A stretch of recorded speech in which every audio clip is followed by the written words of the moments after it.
ici Paul le Gamer. Et ici Lucas Last Fighter. Aujourd'hui, on est ici pour faire une petite critique sur une série documentaire qui est sur Netflix. Je te laisse la parole. Merci. High Score, une série qui raconte l'histoire des jeux vidéo, du premier balbutiement à aujourd'hui, comment ils ont développé euh, une industrie qui avait rien jusqu'à aujourd'hui, une industrie à plusieurs milliards de dollars de revenus. Et dans cette série-là, on retrouve les vieilles consoles telles que Atari, Nintendo, même les jeux de société Donjons et Dragons qui ont beaucoup contribué aux jeux vidéo. Et il y a plein d'anecdotes qui sont très intéressantes dans cette série-là, comme par exemple celle pour le jeu Kirby, le personnage rose qui mange un peu n'importe Ouais. quoi. Avec, tu sais, que Kirby, c'était basé sur... L'avocat qui a ouais. défendu Nintendo pour le plagiat à cause de Pac-Man. De Donkey Kong. Universal trouvait que Nintendo avait copié sur King Kong Ouais. avec leur personnage de Donkey Kong.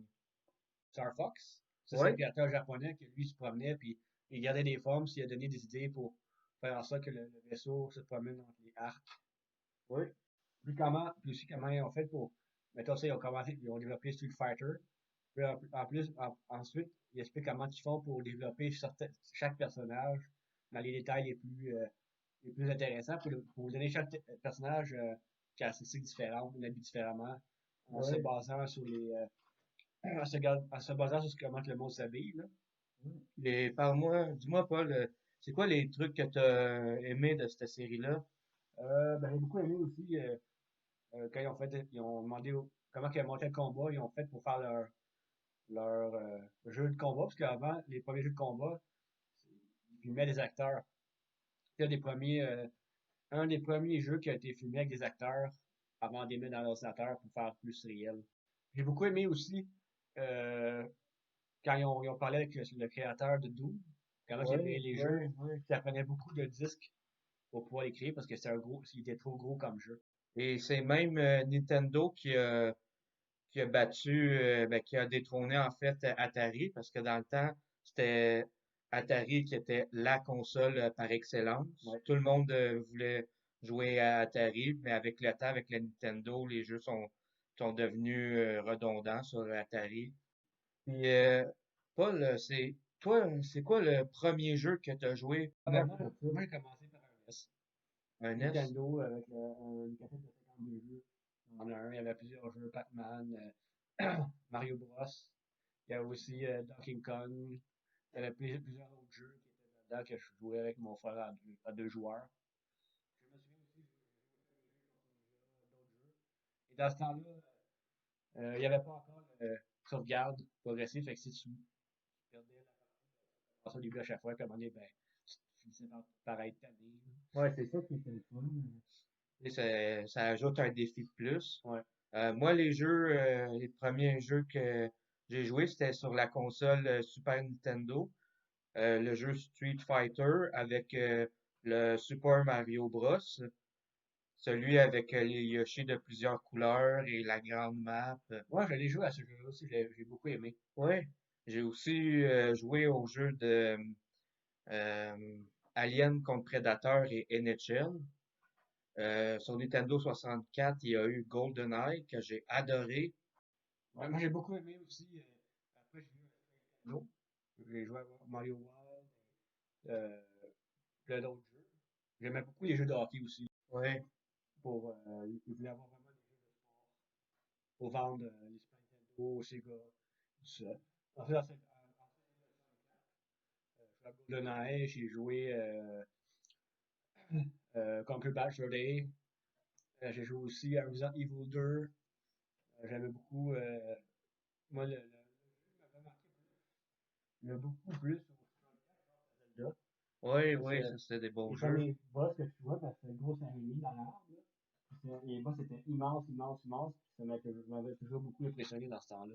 Mais oui, ça doit. Ça, c'est les premiers jeux 3D, vraiment 3D. Ouais, c'est des jeux qui me manquent un peu parce que oui, les jeux actuels sont vraiment le fun, mais il y a pas, c'est pas la même chose. Il n'y a pas le même côté qu'on retrouvait dans les vieux jeux qu'on jouait Ouais. pendant l'enfance. Ben, après, je dis ça, c'est peut-être la nostalgie qui parle plus que d'autres choses, mais c'est mon opinion à moi. Ouais, ben moi, j'aimais beaucoup les anciens jeux, c'est que c'est plus pour le fun. Moi, j'aime moins pour les graphiques ou moins pour le réalisme, là. Ah, ça, c'est clair, là. Surtout avec des bonhommes plus en 2D, pixels ou le vieux 3D. Moi, la série, je l'ai terminée. Moi, je mettrais un 9,5 sur 10, mettons. Moi, je mettrais un solide 8 sur 10. Une série qui est très agréable à regarder. Ça a plusieurs épisodes et chaque épisode est très intéressant. Et si vous aussi vous êtes amateur de jeux vidéo et vous êtes curieux de savoir comment tout ça a débuté, c'est une série pour vous. C'est vraiment bon. J'ai beaucoup aimé aussi. Il y a un jeu qui m'a aussi des jeux éclairants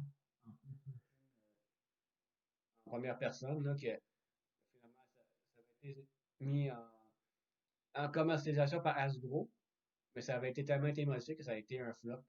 Ils ont même parlé du pire jeu qui s'appelle E.T., basé sur le film E.T. Ouais, le jeu a été un gros flop total. Tellement qu'ils ont même trouvé des cassettes enterrées sous terre dans des chantiers de construction. Ah, le film a peut-être eu pas mal de succès, mais le jeu, c'est une autre histoire. Ouais. Mais sinon, j'ai pas mal. Après ça, j'ai joué à la première console Xbox avec le jeu Halo. Ça, après ça, bon, il y a eu la 360, la Xbox One, la PlayStation 3. Ouais, c'est ça, parce que ce que j'ai beaucoup aimé dans la série, c'est qu'il explique que chaque jeu qui a été fait, à quelque part, il y a un créateur de jeu qui s'est basé sur qui a été fait de bon pour faire les autres jeux par la suite. Ça a été, ça a été des, euh, la base pour construire des jeux de plus en plus performants comme on a aujourd'hui. Ah, c'est parfait, ça. Bon, en tout cas, ça fait le tour pour moi. Je savais pas si pour toi ça fait. Oui, oui. Et vous voulez savoir si vous commentez en dessous c'est quoi votre premier jeu et votre première console à vie. Ouais, si vous avez apprécié la vidéo, n'hésitez pas à laisser un commentaire, à liker la vidéo, de partager et de vous abonner sur notre chaîne YouTube et notre page Facebook, Les Ciné-Dudes. Sur ce, je vous dis à la prochaine pour de prochaines vidéos. Salut, à la À la prochaine. prochaine.